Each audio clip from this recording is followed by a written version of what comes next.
यूं गुप्ता जी न्यायाधीश के पद पर हैं और जहां तक हमारी कल्पना जाती है, एक न्यायाधीश के नाम पर सख्त मिजाज शख्सियत हमारे सामने आती है। लेकिन मैं समझती हूँ कि ये साहित्य पठन पाठन के साथ, जैसा कि मैंने इसे कई बार चर्चा में सुना है कि माता जी के संस्कारों का प्रभाव है कि वे एक संवेदनशील प्राणी है, तो साहित्य के प्रति लगाव उन्हें संवेदनशील बनाता है।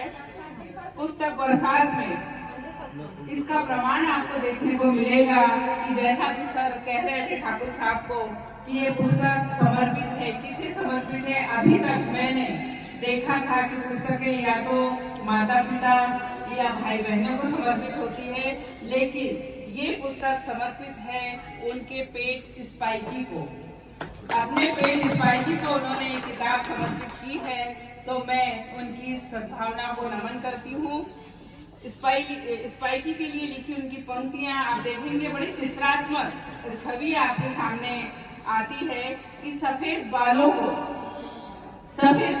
सुंदरी की तरह झटकना, सफेद बालों को सुंदरी की तरह झटकना, पलक के नीचे छिप जाना, पैरों के नाखून से जमीन को कुरेदना, अर्चना के पीछे पीछे बच्चों की तरह भागना। और फिर अंत में वे लिखते हैं, अचानक एक दिन छोड़कर चले जाना, बरसात की बूंदों की तरह जहन गीला कर जाना। ये स्पाइकी का दर्द है और उसी को समर्पित करके इन्होंने, मैं आपसे बात करी तो मुझे रोंगटे खड़े हो रहे हैं। तो ये वाकई में मुझे पढ़कर बड़ी भाव विभोर हो गई थी। और अपनी कुछ कविताओं में वे बचपन की पहचान को तरोताजा करते हैं। और यहाँ मुझे लगता है कि छोटे छोटे बच्चों को छोड़कर हम वो पीढ़ी यहाँ पर बैठे हैं कि जिन्होंने अपने बचपन को बहुत अच्छे से जिया है। आज के बच्चों को यदि हम देखते हैं तो उनकी अपेक्षा अगर हम तुलना करें तो हमने अपने बचपन को बहुत अच्छे से जिया है। और उन्हीं स्मृतियों को जो आज के बच्चों के खाते में नहीं आई है, उन्हीं स्मृतियों को का वो जिक्र करते हैं कि खिलौने बड़ी मजेदार, मतलब जो बच्चों की चंचलता होती है, जो नटखटपन होता है, वो उन्होंने यहाँ पर खुले मन से लिखा है कि खिलौने देखकर रूठना, न मिलने पर जमीन पर लौट जाना। खिलौने देखकर रूठना, न मिलने पर जमीन पर लौट जाना, कागज की नाव तैराना, रेत में घरौंदे बनाना, स्कूल से जी चुराना, होमवर्क न करना, पेट दर्द का बहाना करना, और केक काटने के पहले, देखिए, केक काटने के पहले चख लेना और गिफ्ट मिलते ही खोलने के लिए मचलना। ये है एक बचपन, एक बाल सुलभ शैतानियां जिसका वे यहाँ जिक्र करते हैं। और जैसा कि वे कहते हैं कि जिंदगी में उन्होंने अपनी भूमिका में लिखा है कि ये जो कविताएं हैं, ये जिंदगी में घटित घटनाओं की कविताएं हैं। उसके आगे मैं कहना चाहती हूँ कि यह जिए हुए लम्हों की कविता है, ये जिए हुए लम्हों की कविताएं हैं। इसका उदाहरण आप देखेंगे, सावन कविता, मतलब उन्होंने छोटी छोटी चीजों को, आज जैसा कि हमने देखा उनका 64वां जन्मदिन मना रहे हैं, तो बचपन की वो स्मृतियां, सोचिए कि आज उनकी स्मृति पटल पर वैसे ही अंकित है। तो उन्होंने कितनी बारीकी से अपनी स्मृतियों का ऑब्जर्वेशन किया था। तो शिवालयों की धूप, भोले का बखारा, नदियों का बहना, पिट्ठू का खेलना और कीचड़ में गुप्पी का भोंकना। वैसे ही होली के लिए वे कहते हैं, काजी बड़ा रंग अबीर, गुलाल ढंग ठंडाई की, बासंती फाल्गुनी रागिनी मस्ती है। विसंगतियों पे अगर बात करें तो वे बात करते हैं कोरोना की। मेरे ख्याल से किसी भी साहित्यकार की कलम से यह विषय अछूता नहीं रहा है। और आप इस पर कहते हैं, अदृश्य वायरस ने ताकत दिखा दी, अदृश्य वायरस ने ताकत दिखा दी, परमाणु से बड़ी बला बता दी, राजा रंग की पहचान करा दी, विषाद में बंद कर औकात दिखा दी। और हम सब ने देखा है कि कोरोना ने इंसान को उसकी औकात बता दी। धन दौलत तिजोरी में बंद रह गए और आदमी मिनटों में इस दुनिया को अलविदा कह गया। वहीं लाशें पड़ी रही, लेकिन बेटे तक उस लाश का अंतिम क्रिया करने नहीं आए। तो ये कोरोना ने हमें बहुत बड़ा सबक दिया है कि दुनिया की मोहमाया बेईमानी है। और वहीं एक और संवेदनशील विषय जब वे उठाते हैं वह है औरत। लेकिन यहाँ पर उनकी कल्पना में लाचार, बेबस, आंसू बहाती औरत कहीं नहीं है। अभी तो स्वयं में सशक्त, स्वाभिमान से भरी, अपने अपमान के प्रतिशोध की मशाल थामे खड़ी औरत है। वे कहते हैं औरत हूँ मैं, दिल शीशे का न समझ, पत्थर का है इससे मत खेल, चोट खाएगा जी न पाएगा। औरत हूँ मैं, मुस्कुराहट के जाल में बहुत फंस चुकी, मुस्कुराहट के जाल में बहुत फंस चुकी, अब खुद मुस्कुराहट में शहीद हो जाएगा। औरत हूँ मैं, आस्तीन का सांप बन बिछा मत मुझे, इतना जहर पी चुकी हूँ, डस लूंगी मर जाएगा। तो ये इनका स्त्री का जो रूप है, आज की जो सशक्त नारी है, बड़ी अच्छी छवि वे वहाँ पर प्रस्तुत करते हैं। और मुझे लगता है कि इसमें उनके न्यायिक दौर के कुछ अनुभव रहे होंगे, जहाँ उन्होंने स्त्री का यह रूप देखा है। आज देश में जिस तरह की सांप्रदायिकता का वातावरण है, उस पर भी आपकी नजर जाती है। वे कहते हैं कि वो हिंदू थी या मुसलमान थी पता नहीं, वो हिंदू थी या मुसलमान थी पता नहीं, लेकिन राम और रहीम दोनों बदनाम हो गए। वही नियति की बात करते हैं तो जिंदगी की कैनवास पर सब रंग हमारे मन चाहे कहाँ मिलते हैं, लेकिन चाहे अनचाहे रंगों के बीच ही हमें गुजर करनी पड़ती है। और इसी भाव को वे अपने शब्दों में कुछ इस तरह कहते हैं कि कॉलेज का प्यार भटकाव इश्क था, पसंद आती मैडम, सहपाठियों के चित्र थे, गुणी पत्नी, 3 लायक बच्चे हैं, फिर भी जिंदगी की किताब के कई पन्ने कोरे हैं। और वे उन पन्नों में कुछ रचनात्मक करना चाहते हैं, कुछ अच्छा भरना चाहते हैं। और हम आज उनके जन्मदिन पर यह शुभकामनाएं उन्हें देते हैं कि उनके जिंदगी के जितने भी कोरे प्रश्न अभी बचे हैं, वे कुछ ऐसा रचनात्मक रचेंगे जिससे उनकी ख्याति और चौगुनी बढ़ेगी। और संग्रह की सबसे मार्मिक कविता जो मुझे लगी वह है आनंद, जो संभवतः आपने अपने प्रिय मित्र के विछोह में लिखी होगी। ए मेरे दोस्त अथर्व को जिंदगी का पाठ पढ़ाना बाकी था, अंजलि की खुशियां अधूरी थी, फिर भी जाने अपनी कलम को अंजाम देने के लिए विवश करते हैं। और ऐसा प्रश्न है यह कि इसका कहीं किसी के पास कोई उत्तर नहीं है। इसी तरह हमारी भावनाओं को शब्द का आवरण उड़ाकर आत्मीय तक पहुंचाने वाले होते हैं खत। और कभी कभी ये रिश्ते इतने अंतरंग होते हैं कि उनके लिए शब्द भी बेमानी हो जाते हैं। वे कहते हैं जो खत में नहीं लिखते वो भी पढ़ लेते हैं। इश्क का यह मंजर है कि जो हम नहीं सोचते वह भी समझ लेते हैं। कहीं कहीं वे रोमांटिक मोड में भी होते हैं और इश्क पर अपनी छोटी छोटी क्षणिकाएं कम शब्दों में किंतु अर्थपूर्ण रचते हैं। वे कहते हैं इश्क करो भरपूर करो, जमाना जलकर खाक न हो जाए वो इश्क ही क्या। सूखी नर्म घास को हरा करता इश्क तेरी याद दिलाता। तुझे संवरता देख उस पर क्या गुजरेगी, यह सोच आईने ने भी आप पूरी होगी। सूत्र शैली में लिखी उनकी कई क्षणिकाएं हैं। कांटों पर चलो गुलाब अपने आप खिलेंगे, कांटों पर चलो गुलाब अपने आप खिलेंगे।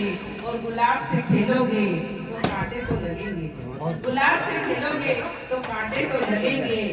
उसी तरह तिल जैसा एक नन्हा सा बिंब भी उनकी आंखों से नहीं बचा है। वे कहते हैं गाल का तिल बड़ा बवाली है। गाल का तिल बड़ा बवाली है, जागते रहो की तर्ज पर चौकीदारी है। रूप के निगहबानों पर ध्यान रखता है, उसे हर नजर से बचा कर रखता है। और इस तरह आप देखेंगे कि वे किस तरह अपनी कल्पनाओं को आकार देते हैं, शब्दों की ओढ़नी उड़ाते हैं। रिश्तों की गरिमा पर जब आपकी कलम चलती है तो मैं कहूँगी कि भाग्यशाली है वे कि आज उनके आसपास रिश्तों का इतना सुनहरा बगीचा है। जैसे कि अभी हम बात कर रहे थे कि 4 पीढ़ियां यहाँ पर खड़ी हैं, तो रिश्तों के लिए वे रचते हैं कि रिश्तों में जब जाति धर्म भाषा नहीं, रिश्तों में जब जाति धर्म भाषा नहीं, मोहब्बत की खाद डलती है, तब प्यार के फूल खिलते हैं। मोहब्बत की खाद डलती है, तब प्यार के फूल खिलते हैं। इनकी भाषा आज अधिक प्रासंगिक है क्योंकि हम देख रहे हैं आज टकसाली रिश्ते हमें ज्यादा दिखाई देते हैं। वही कहते हैं तेरे शहर के लोग, छोटी छोटी चुटकियां हैं, तेरे शहर के लोग। मुझे कुछ पंक्तियां कॉलेज के समय मैंने सुनी थी कि मैंने पीना छोड़ दिया उसकी कसम खाकर, एक दिन महफिल में बैठा लोगों ने पिला दिया उसकी कसम दिलाकर। तो यहाँ पर वैसा ही वे कुछ लिखते हैं कि तेरे शहर के लोग मुझे तुझसे ज्यादा जानते हैं, तेरी कसम खिलाकर हर गलत काम करवाते हैं, तेरी कसम खिलाकर हर गलत काम कराते हैं। उनका चिंतन जाता है कविता, शीर्ष कविता बरसात में, एक दूसरे की झोपड़ी सुधारते, छत पर पैबंद लगाते, भुट्टे भूंजते, भजिया बनाते लोग गायब हैं। कहाँ गए वो लोग जो गांवों में मिलकर लोगों के छप्पर उठाते थे, चढ़ाते थे। उसी तरह चाय पर आपकी 27 क्षणिकाएं हैं। इस पुस्तक में चाय पर आपने 27 क्षणिकाएं लिखी हैं और जिसमें उनका जो कहना चाहिए कि चाय का जो रेसिपी है, उनकी चाय की जो रेसिपी है बड़ी कमाल की है कि वे कहते हैं अदब की पत्ती है जिसमें प्यार का अदरक है, रूठने की काली मिर्ची है और मनाने की शक्कर नहीं, वो चाय क्या है। ये उनके चाय की रेसिपी है और ये चाय समर्पित करती हूँ अगली क्षणिका, बस उसी की बात करूंगी भाभी जी को। वे कहते हैं कि शाम को चाय हो, चाय वाली हो, ए चांद तेरे दीदार की जरूरत क्यों है, ए चांद तेरे दीदार की जरूरत क्या है। तो सर ऐसी ही रेसिपी की चाय पीने हम लोग सब एक दिन आकर घर आएंगे। अगर एक कवि के लिए कहूँ कि सबसे संवेदनशील विषय होता है माँ और पिता का, देखिए इस संबंध में आप क्या कहते हैं। और मुझे इन माँ पर लिखी हुई उनकी कविता में सबसे नवीन बिंब ये कविता में लगा। माँ वो दूध दही हल्दी के, माँ वो दूध दही हल्दी के उबटन का पहाड़, दूध दही हल्दी के उबटन का पहाड़ कहाँ से ला, जो तूने गोरा होने रगड़ा था शरीर पर, सोचा था बड़े होकर कर्ज कुछ चुकाएंगे, दौलतमंद कहलाएंगे। सपना वो सपना ही रहा क्यों, क्योंकि 100 रुपए दो तो 101 लौट आती है, 100 रुपए दो तो 101 वापस करती है। बड़ा आदमी कहकर लज्जत करती है, माँ तो माँ होती है। उसी तरह पिता के लिए आपकी पंक्तियाँ, कौन कहता है पिता मरता है, पिता तो अपने बच्चों में जीवित रहता है, वहीं वसीयत को लेकर आपने 3 दृश्य प्रस्तुत किए हैं। उन दृश्यों को मैं अगर यहाँ पर कहूँ तो मुझे लगता है कि आज बहुत प्रासंगिक है वो दृश्य, और मुझे लगता है कि उस दृश्य पे कोई लघु कथा या कुछ एक लघु नाटिका भी बननी चाहिए। वो दृश्य कैसे हैं कि अपनी जिंदगी में अपनी सारी खुशियां हवन करके पिता अपने बच्चों की खातिर वसीयत तैयार करते हैं, और वसीयत तैयार करने के बाद क्या होता है कि बुढ़ापे में वही वसीयत बच्चों के बीच झंझट की जड़ बन जाती है। झंझट की जड़ बनने में अब देखिए 3 दृश्य सामने हैं कि बेटा चाहता है पिता मरे, बेटा चाहता है पिता मरे और ये वसीयत बेचकर मैं अपनी बीवी और बेटे के नाम कर दूं। ये बेटे का दृश्य है। वही बेटी चाहती है पिता न मरे, बेटी चाहती है कि पिता न मरे, उसकी ड्योढ़ी खत्म न हो, उसकी जो दहलीज है वो खत्म न हो। वही पत्नी चाहती है मकान रहे न रहे, पत्नी चाहती है मकान रहे न रहे, माथे का सिंदूर रहे। तो ये 3 दृश्य सर ने बड़े भावुकता के साथ लिखे हैं और मुझे लगता है इसका एक छोटा सा रूपक तैयार होना चाहिए। और भी कई क्षणिकाएं हैं और भी कई कविताएं हैं, किंतु समय का जो सीमा है तो मैं अपनी बात को यही कहूंगी कि हर कविता कहीं न कहीं मन को छूती है और सबका जिक्र करना संभव नहीं है। फिर भी वो कुछ ऐसी पंक्तियां कह जाते हैं जैसे आज करवा चौथ है, चांद को इंतजार है। आज करवा चौथ है, चांद को इंतजार है, तेरी आंखों में इंतजार देखा है, मेरा न सही किसी और का देखा है। मौत के बाद तारीफ सुनकर फिर जीने को मन हो गया। मौत की ये उलट बसिया सी लगी मुझे। मौत के बाद तारीफ सुनकर फिर जीने का मन हो गया। बड़े खुश रहते हैं वे लोग जिनकी याददाश्त कभी न रहती है। ये सब हकीकत है और उलट बसिया के रूप में आपने यहाँ प्रस्तुत की है। कुल मिलाकर कहूँ तो बेहद सरल सहज जिंदगी से जुड़ी शब्दावली में अनावश्यक अलंकारों से बचते हुए, कम शब्दों में गहरी बात और अर्थपूर्ण बातें करते हुए संवेदना से भरी अपनी बातें कहने की सहालियत मुझे इस संग्रह में दिखाई दी है। और मैं चाहती हूँ कि इसके बाद भी आपकी यह रचनात्मक यात्रा निरंतर जारी रहे और नए आयाम छूती रहे। बहुत बहुत शुभकामनाएं।